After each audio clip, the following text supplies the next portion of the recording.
And if you want to know pleasure, then you must have non-pleasure. If you want one end of the spectrum, you've got to know the other, because you can't have a one-ended spectrum any more than you can have a magnet with one pole. And that seems to put an awful kibosh on everything we're trying to do. Every sort of achievement, every sort of progress, every sort of rearrangement of things always runs into the problem that what you gain on the roundabout, you lose on the swings. And this is dispiriting, to say the least. But in a way, oh, how true. So let's look into this business rather thoroughly. Because if you understand the yang and the yin, you really understand something. The first point is this. Let me sort of clarify the situation in its most simple terms. We'll take the contrast of black and white. Now, obviously, if I'm confronted with a black background, there's nothing particular to register upon my attention, and I'm as good as blind. If I'm confronted with a purely white background, there is nothing in particular to attract my attention, and I am as good as blind. If, however, I'm a naughty little boy, and I'm confronted with a black wall, and I have a piece of chalk, I am tempted to make a mark on it. And if I'm confronted with a nice, clean white wall, and I have a piece of charcoal in my hand, I'm tempted to make a black mark, because nature abhors a vacuum. So here I have a black ground with a white dot on it, and a white ground with a black dot. Now, of black and white, which is positive and which is negative? If I look at the white background with the black dot, I shall be inclined to say that the black is positive, because it's the thing, it's the mark. If I look at the black background with the white dot, I shall, on the other hand, be inclined to say that the white is the positive, because it's the thing, it's the mark. I can think of white as positive in general, in that it's light, and black as negative because it's darkness. But I can also think of white as negative because it's blank. French, blanche. I can think of black as positive because it's not blank, it's all filled up. Then again, I can think of the dot as being the negation in both cases, because my black background with a white dot is a picture of a wall with a hole in it, and my white background with a black dot is a picture of a box with a hole in it. But I can choose it either way I like, call white negative and black positive, or vice versa. But it's difficult to do both at the same time. Now, they are, of course, these two, as different can be. We say it's as different as black and white. Or we also say these 2 points of view are the poles apart. And we use the word polarization rather incorrectly to indicate an increase of discord in society. Whereas polarization is really a form of harmony. The 2 poles of the earth are the harmony of the earth. The 2 poles of the magnet are the harmony of the magnet. Because they're like male and female. A man and a woman are not the poles apart in the sense that they have no common ground. We could say you can't have a fight between a shark and a tiger because they've no common ground. One lives on land and the other in the water. But there is common ground between poles. Obviously, the common earth is the common ground between the north and the south, and the common magnet if it's electrical. The circuit runs from the positive to the negative, and the circuit won't begin to run until a negative pole is established. That's what happens when you turn on the switch. So therefore, although the black and the white, the positive and the negative, are as different can be, they're also the same, because they're differences of one field. And this is what makes the difference between what we'll call an exoteric point of view and an esoteric point of view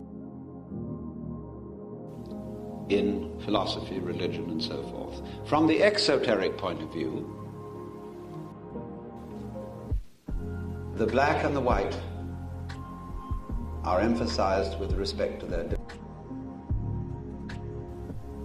Good and bad, life and death. Oh, how different. Light and darkness. God is light, and in him is no darkness at all. That's the exoteric point of view. But always behind that there's a secret. Every religion has a secret. There's always something esoteric. What is the esoteric thing that is only revealed to initiates, to people who can stand it? It's simply that black and white, although explicitly different, are implicitly one. Because you can't have one without the other. You could say black is white, if by the word is you mean implies. The Buddhists say emptiness is form, and form is emptiness. The Chinese way of saying it is not quite the English way. It isn't equals. It rather means, Chinese is saying, void that form, form that void. In other words, it implies. It goes with, if I may invent a word.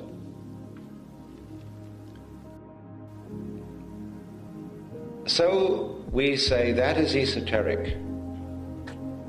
You mustn't let it out in church that God has a dark side as well as a light side. But it says so. Isaiah 45:7. I am the Lord, and there is none else. I form the light and create the darkness. I make peace and create evil. I, the Lord, do all these things. Well, there's your answer to the problem of evil.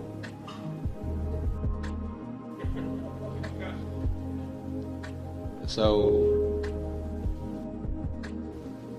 but that, you see, we don't let out, because someone who wants to commit a murder, they say there's no reason I shouldn't commit a murder, because if somebody didn't commit murders, you wouldn't know what nice people were. If somebody didn't steal or cheat, you wouldn't recognize honest men. Like if it wasn't a wet day occasionally, you wouldn't enjoy the sunshine. There's no getting around it that that's true. St. Paul wrestled with this problem when he saw that the law of Moses made people conscious of right and wrong. I had not known that there was lust, except the law had said, thou shalt not covet. So therefore, he said, asking rhetorically, shall we sin that grace may abound? Oh, misiginito, heaven forbid.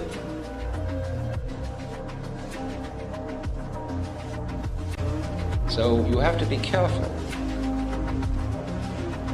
that you don't let this get into the hands of children. Like it says on the bottle of poison, keep away from children. And yet we have poison, and we have uses for poison. So in the same way, we have uses for evil.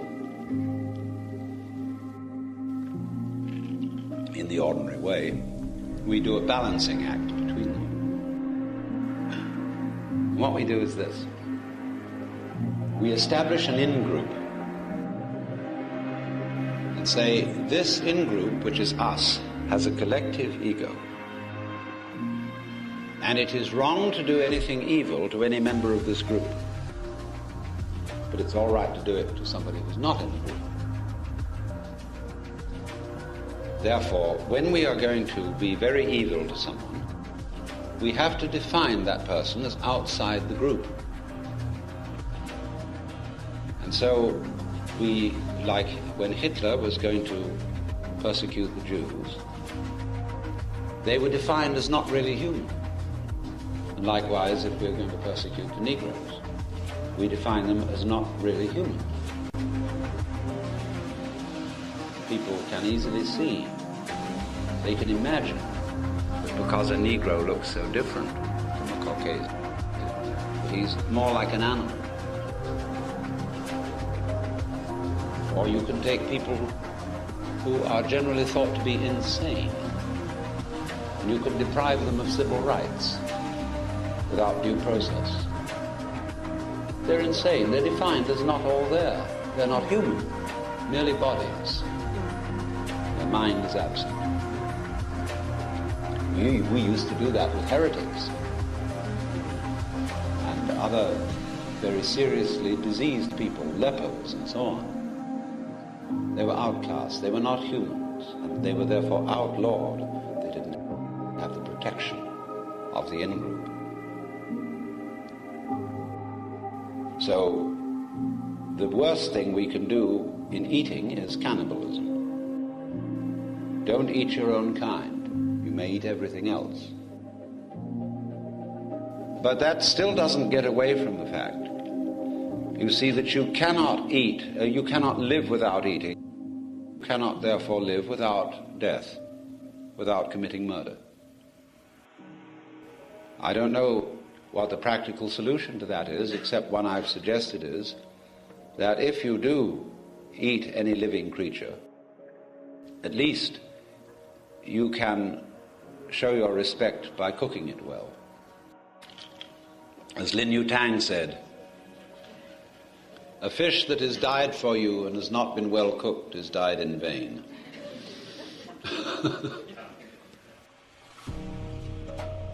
Now, there are very, very interesting applications of this theorem. Let's look at some of the, in terms of which we are aware. Primary, of course, is what is myself and what is not,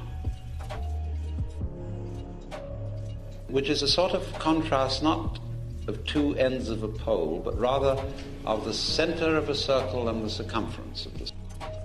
Of course, those are two ends of the radius, one end still, the other end moving. And we say, we feel there is a great difference between myself and other. I do not know your thoughts. I do not feel your pleasures and pains unless I'm in a sympathetic relationship. I don't know what you're going to do. My actions are voluntary. Yours are involuntary so far as I'm concerned. And yet when I think it over, I realize that I could not realize self without the contrast of other. I wouldn't know what I meant by myself unless I meant something contrasting by someone else or something else. Self means self only because other means other, just in the same way as is means is only because you can think of isn't. And you know isn't what isn't means because you know what is means, and you know what is means because you know what isn't means. There's a relation. And so, likewise with the black and the white, we see the relation. But that implies that self and other are inseparable. They go with each other. characteristic of the difference between self and other is voluntary behavior and involuntary behavior. What you do on the one hand and what happens to you on the other. This is not always quite coterminous with the difference between self and other, because when you have hiccups, you feel that it happened to you, but it was your hiccups. Or belly rumbles, or headache, or whatever. What about when you breathe? Do you do it, or does it happen to you? That's a very moot case, because you can feel you're doing it, but you can also feel it happening to you. So perhaps the distinction between the voluntary and the involuntary is a little arbitrary, a little vague. Certainly it is when it comes to breathing. But once again, I think, how could I say of an act, I've done it, unless there were contrasting acts, which I could say I didn't do. So I need the involuntary if I am to have any voluntary. So that if there is a union of implication between the two, I get the same sort of relationship between them as I explained when I said you can use white for either the positive or the negative symbol. In other words, I can regard what I do as what happens to me. And I can regard what happens to me as what I do. It is in this sense that a Hindu or a Buddhist will say, if you have an accident, it was your karma. Because the word karma means nothing more than doing. You had an accident. It was your doing. Well, we would say that's not fair. And naive people suppose it was their doing in the sense that this mishap is a punishment for a misdeed you did in a former time. That's only a superstitious meaning of karma. Karma means literally you did it. But you did your accident in the same way, you see, as you do certain other things that are classified as involuntary, like growing your hair or digesting your... Because it all depends what you mean by you. If you restrict self to the voluntary, then you get the distinction between what you did and what you didn't do. But if the self really must include the other and the involuntary, then others are your others, and involuntary happenings are your deeds. That's rather interesting. You may feel, as a result of seeing that, one of two things. You may feel that you really don't do anything at all, that you are in a completely deterministic universe where everything happens, that your own voluntary decisions and deeds spring out of unconscious mental mechanisms which determine them completely, so that you are at best only a witness of what happens. Or you can feel the opposite of that.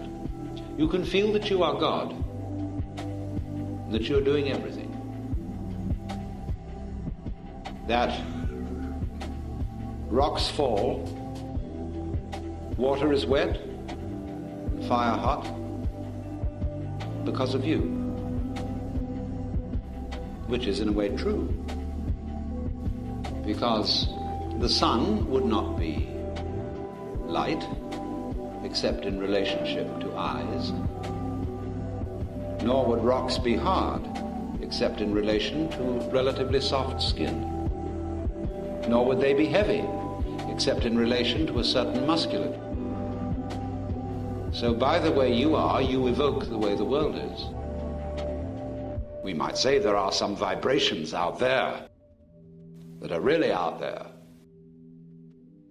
But these vibrations are not colored, or soft or hard, or light or dark, or light or heavy, until in relation to some sensitive system. But then again, the sensitive nervous system is part of the external world. And the external world is an event in the nervous system. The inside of the box is outside the box, and the inside and the outside is inside. I mean, it seems to flip-flop perpetually. Take again another contrast. The solid and the space. Most of us think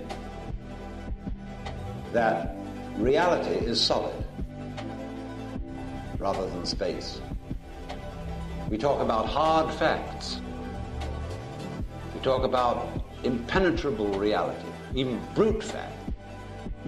The hard always seems just like the black mark on the white background. Even though it's black, the thing, even though the solid is untransparent, unluminous, it seems to be more real than blue sky.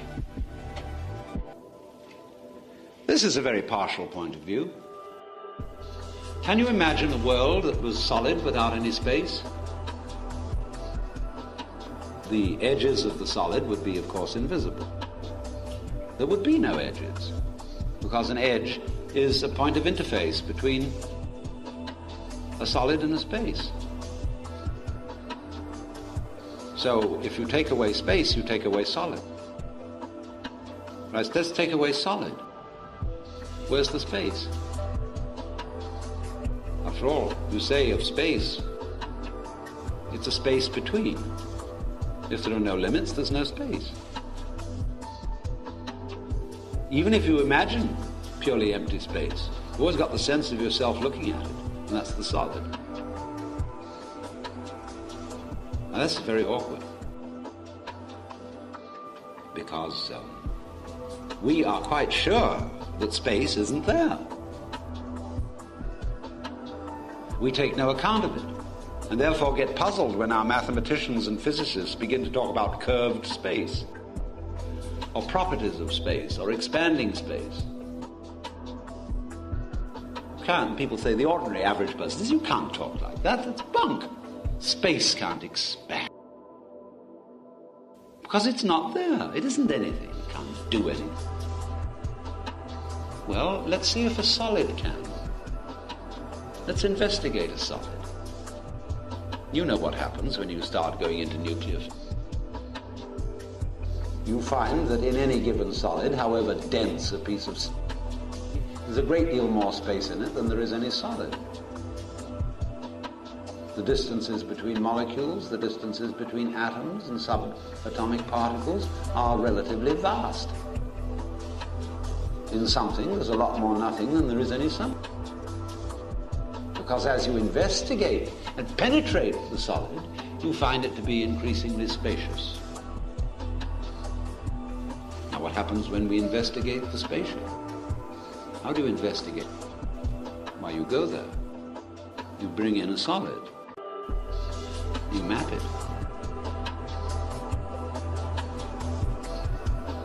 So space and solid are really like poles, they're limits. And the same with yourself and the other, the organism and the environment, the individual and the world. Go thoroughly into any one and you get the other. Ask, for example, the question, what do you mean when you love yourself? Love yourself thoroughly. I want you to be as completely selfish as possible. Tell me, what do you love?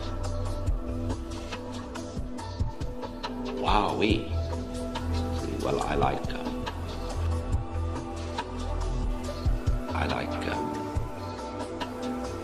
candy.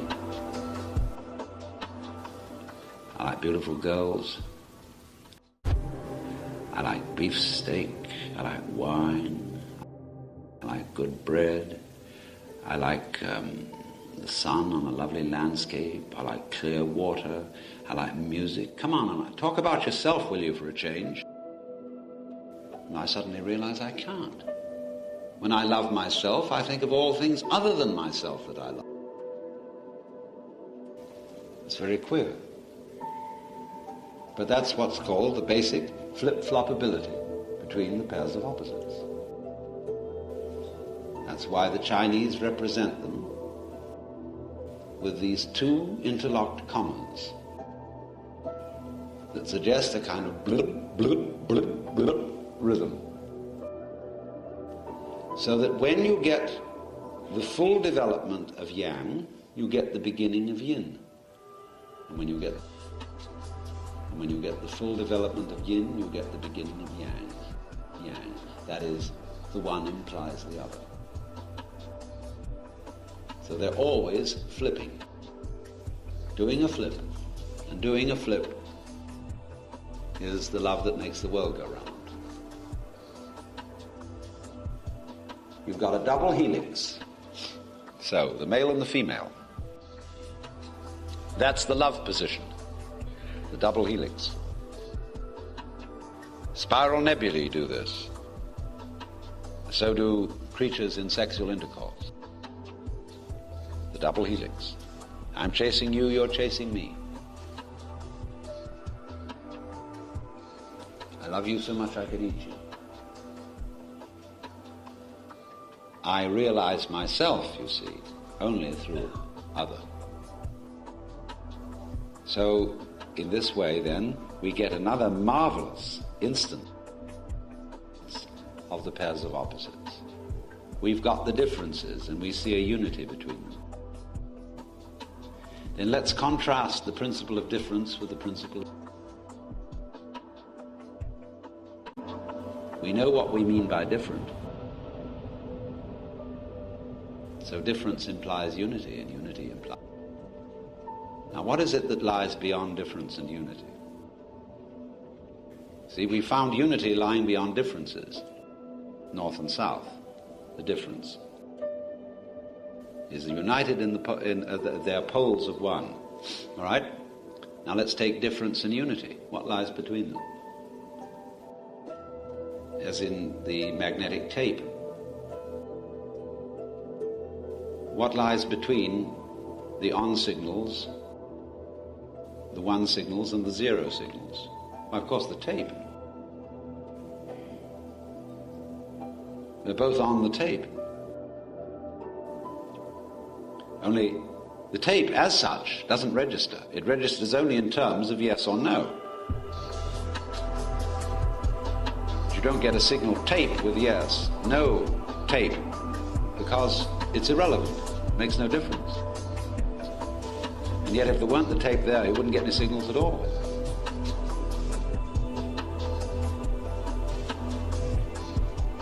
So is there something underlying yes and no, life and death, light and darkness? Well, that's what we call God.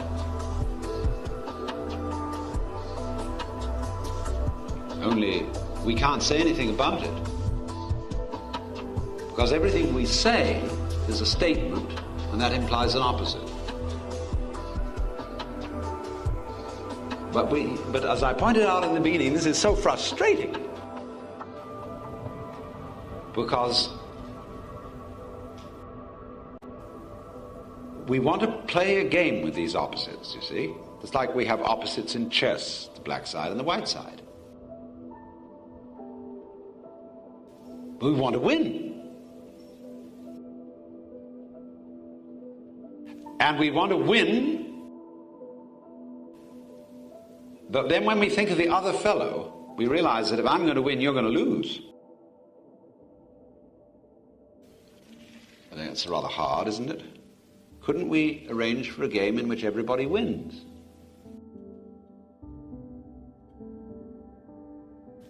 But then nobody wins. Nothing happened. There was no game.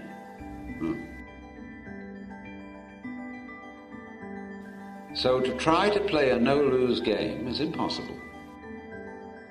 We set ourselves an impossible task, and that makes us feel very frustrated. Always frustrated, because we're trying to do what can't be done. We want it good all the time. We want sunshine every day. Okay, a desert for you.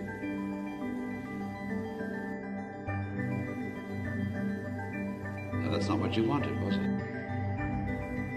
You really want a world in which is all positive? No, nobody really does. Only we think we do, and we think we ought to.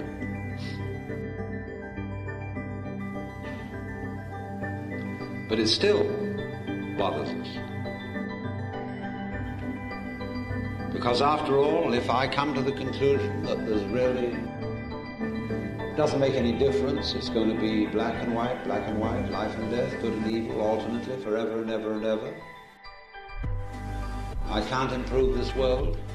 I feel sort of sad. I'm just going to sit around and vegetate. All the guts have gone out of me. And yet I can't put up with that. I have an itch. Surely there must be some way of getting through.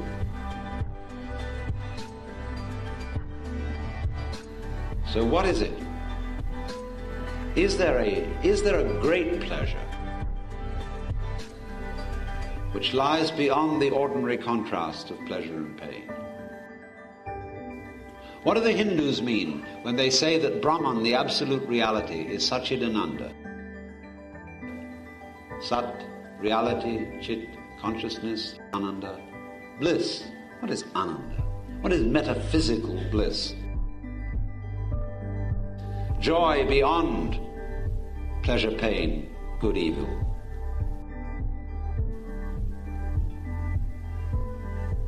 Has such a conception even any meaning?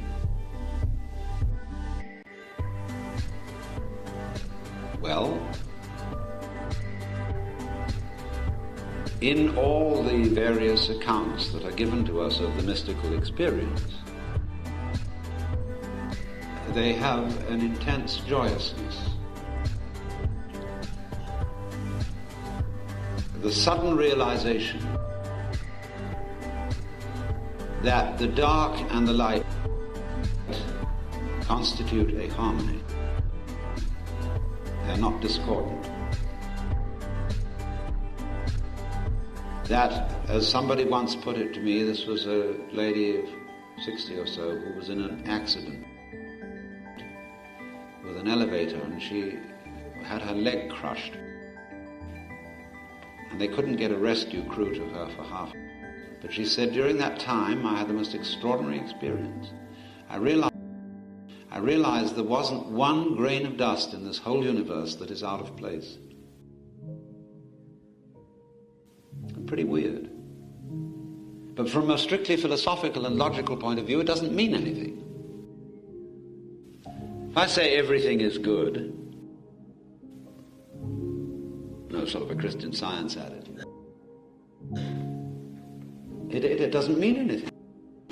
It's no more, from a logical point of view, than saying everything is everything. It doesn't tell me anything. It's all good, it's all happy, it's all harmonious. And yet, if any one of you ever had an experience of cosmic consciousness, you know jolly well that those are no idle words. You can see the positive and the negative, the yes and no, singing together,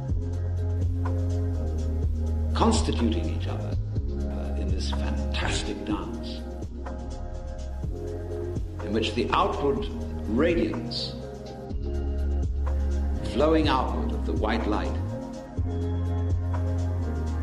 is at the same time the withdrawal of the black outline.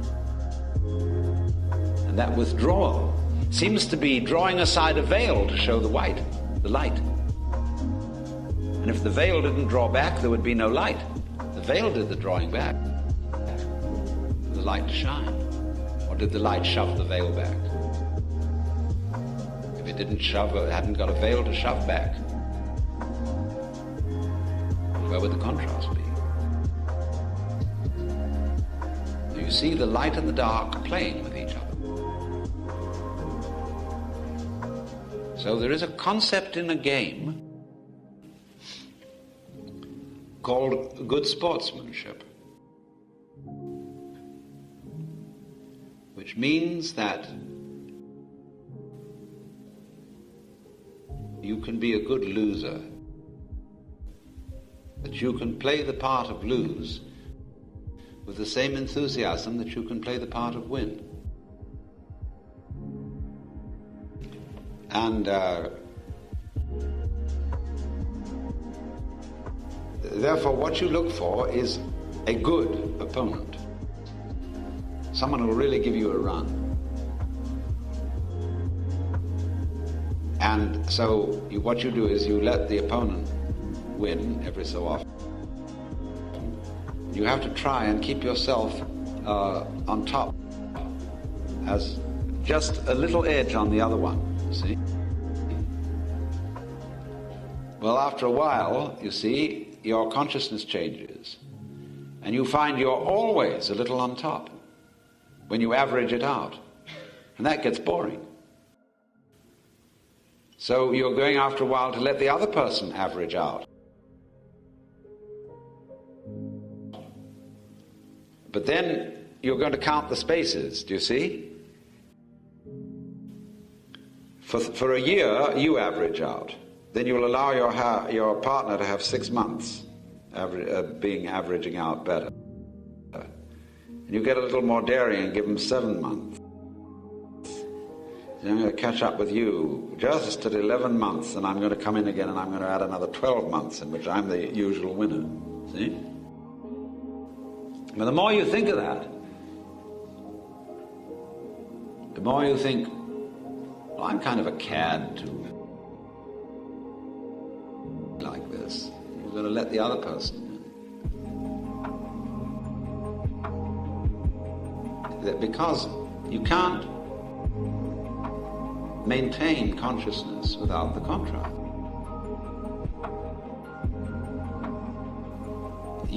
That's why people go in for adventure. Why we take risks. Why we do absolutely foolish things. Toss a coin and see what happens.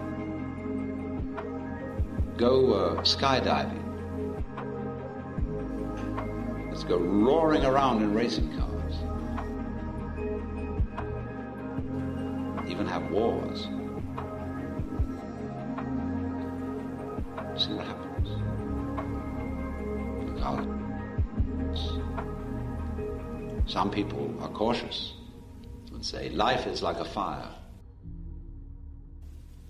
and the thing to do is to keep it burning as long as possible. There are two kinds of pipe smokers. People who take enormous puffs and have vast clouds of smoke and the pipe burns out very quickly.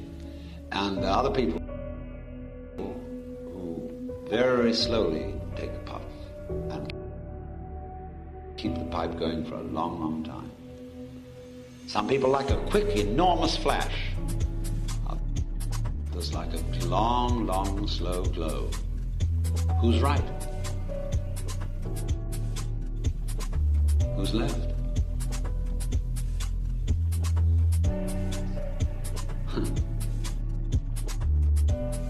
You can take it either way.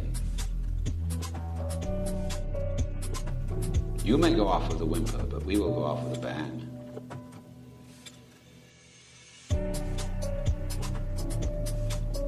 The morning glory blooms for an hour, and yet it differs not at heart from the giant pine that lives for 1,000 years. Fruit fly at the one end, bzzzt lives a few hours, tortoise at the other, slow, solemn tortoise, lives for 500 years, but slowly. Maybe they both, from their own point of view, live the same time. Maybe the fruit fly thinks a few hours are very long, and the tortoise thinks 500 years are but 70, and all flesh is grass. From your own point of view, it's always the same. Your point of view. If you are a person born to riches, you will feel it's terrible to go down to poverty. But if you're born to poverty, that will be the usual state of affairs. You will think it's extremely lucky if you rise to riches.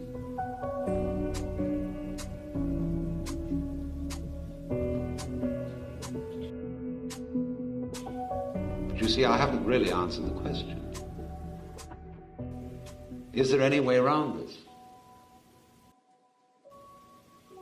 Yeah, we can be a good sport, but it all comes out the same thing in the end. I mean, it balances out, and so what? What do you mean, so what?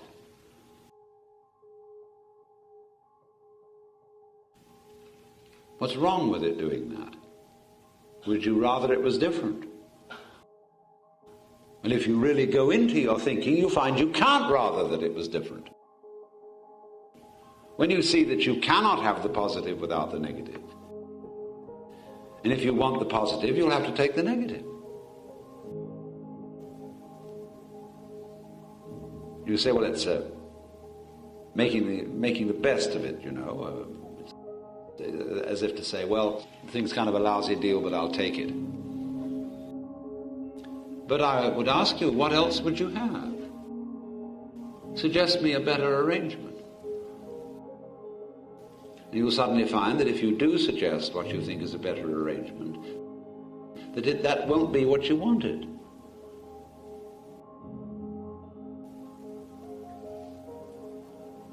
And you finally have to admit that you want it the way it is. Because the whole nature of wanting involves contrast. You want the good to be good, don't you? You want it to be real yummy. Okay.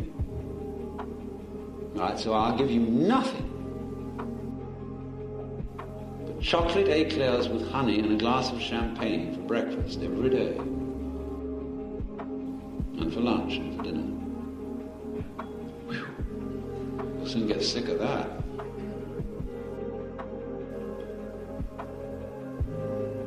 Or I'll give you a harem.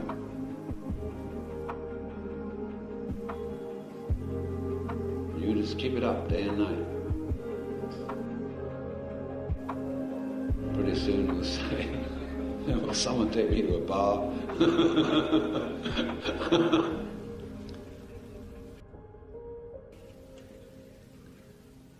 So by following this through the relentless logic of is you is or is you ain't, you come to the curious sensation that after all, if I really go into this problem of life, it is the way I want it to be. If I look at it superficially and in a sort of short-run view, well, it isn't the way I want it. I want it changed right now, see?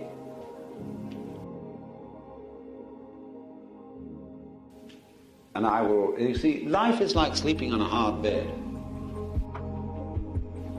You lie on your left side for a while, and then you say, I can't stand this anymore, and turn on your right side. Same with politics. And you get tired of that, so you say, well, now I'll lie on my left. You get tired of that a little bit faster than you did before. Try the right again. It's boring. So you try your back. Now that begins to go. Then you turn over and lie on your tummy. Then you switch to your back, and then your tummy, and then you try your right side again. Your left, you see. And so you proceed.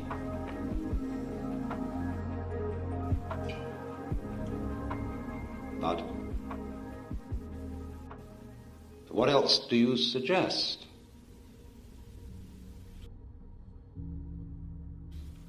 I would like it to be so that I was always comfortable.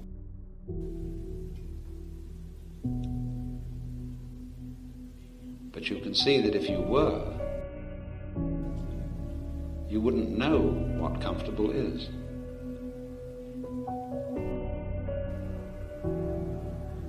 So here's this puzzle. It's got two sides. Side one, I cannot beat the game of opposites. I cannot have more positive than negative. Side two, I wouldn't want it otherwise. Because I cannot imagine how to improve it.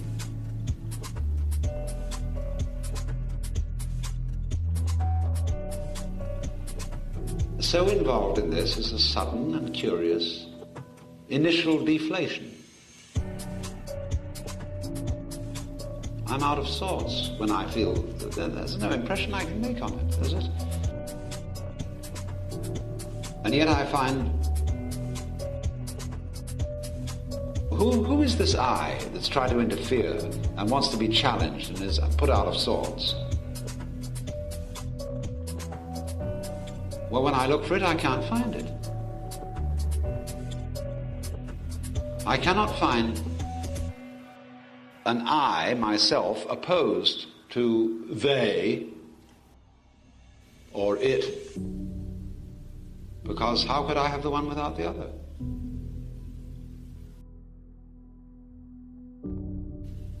So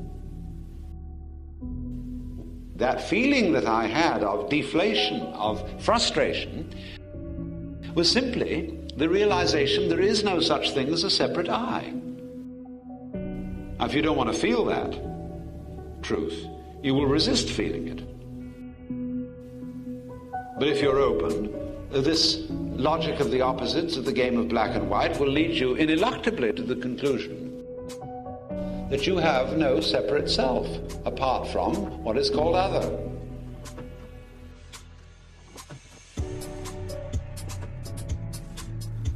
So there you are. You find that you are the vibration system, which is what's going on. You are the undulation, the pulsation called existence. That's you. And it's going in ever so many different ways.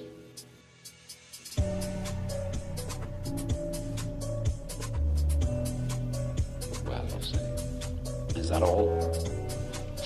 What more did you expect? Well, I don't know, but I wanted just a little something more.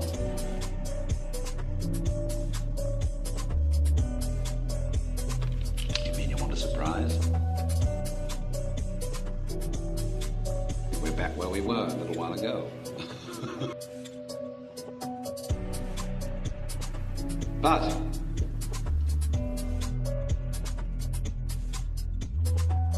the surprise is in a way this.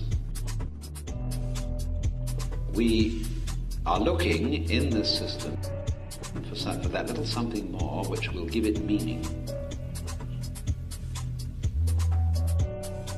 But we're looking for the wrong kind of meaning.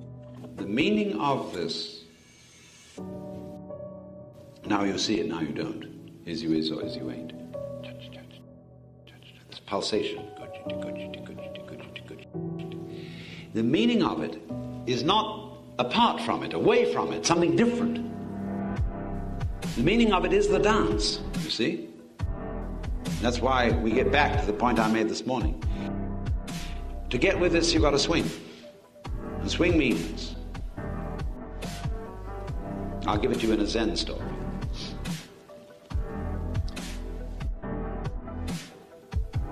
A Zen student said to his teacher, "It's terribly hot. How do we escape the heat?" He said, "Why not go where it's neither hot nor cold?" He said, "Where's that?" The teacher said, "In summer we sweat, in winter we..."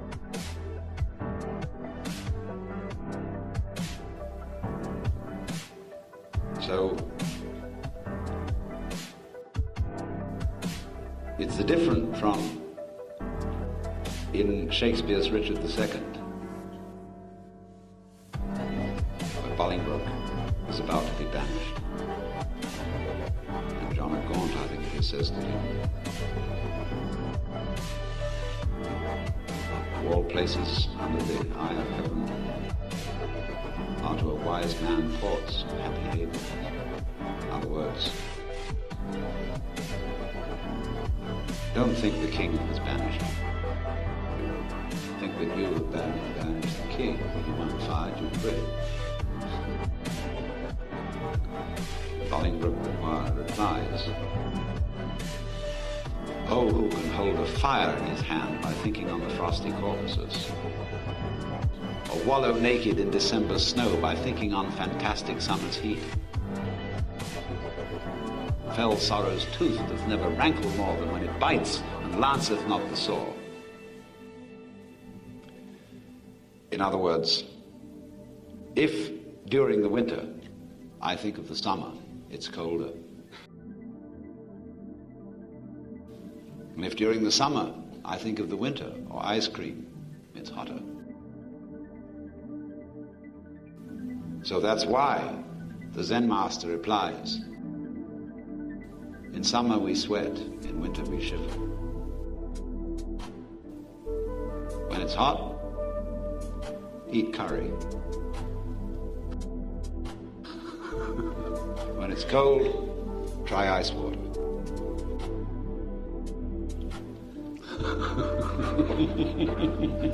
Oh, swing with it.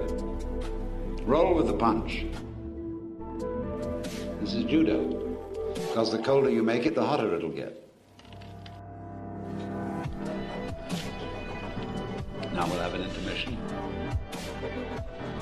Now you must understand that yesterday I was doing a demolition job. The negative aspect of what we're talking about, the pursuit of pleasure. And by approaching it from two different points of view, I was explaining the fact that there really isn't anything that you can do to transform your consciousness into, shall we say, the state of pleasure or ananda, bliss, ecstasy, especially the very high ecstasy of everyday consciousness. There's nothing. And I worked on this especially through an analysis of the nature of the opposites of perception by contrast. And so that leaves you flat. And so from that place where we can apply the Turkish proverb, he who sleeps on the ground will not fall out of bed.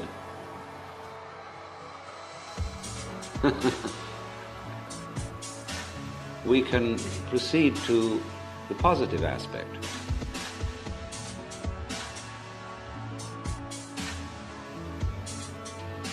Now, what happens when we are at the end of the negative aspect? When we come to the depth of the yin motion, which is the seed point of yang. What happens when you are really convinced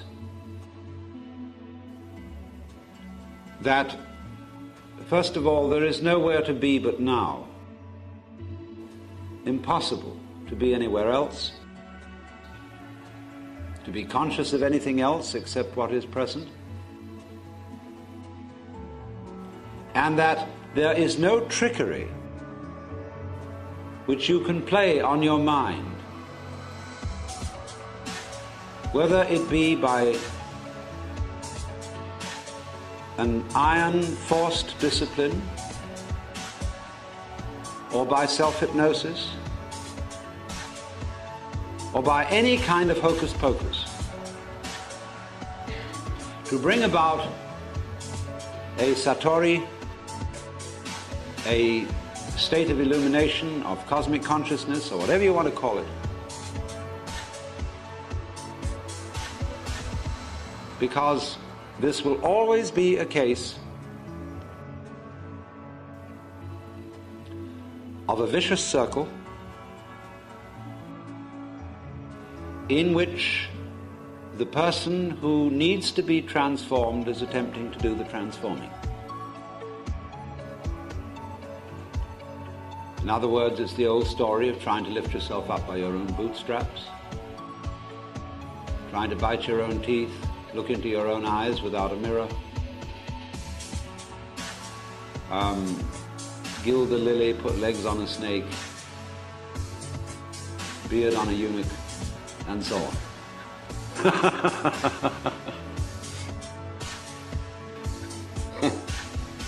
Can't be done. So at that moment, when that is clear, where are you?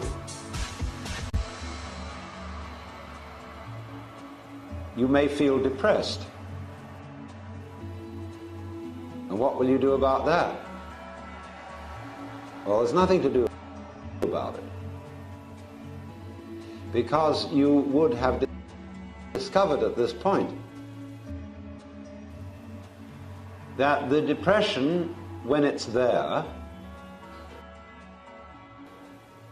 is the you of the time.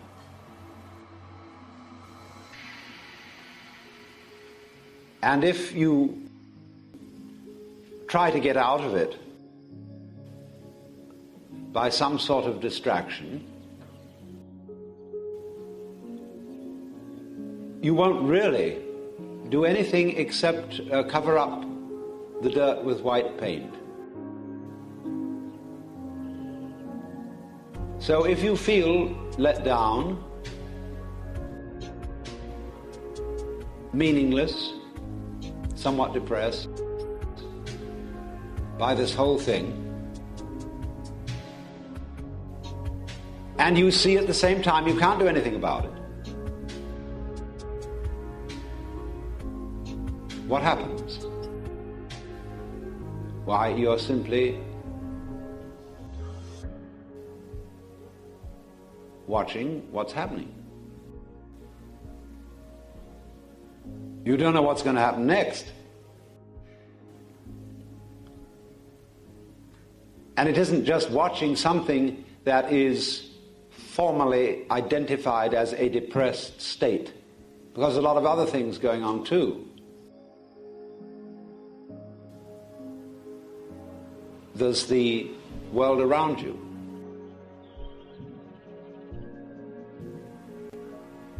There's your breath breathing still, your eyes looking still, your ears hearing still. All that's going on.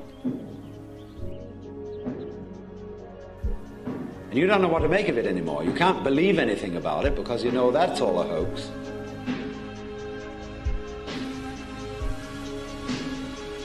So there's nothing left for you to do but watch it.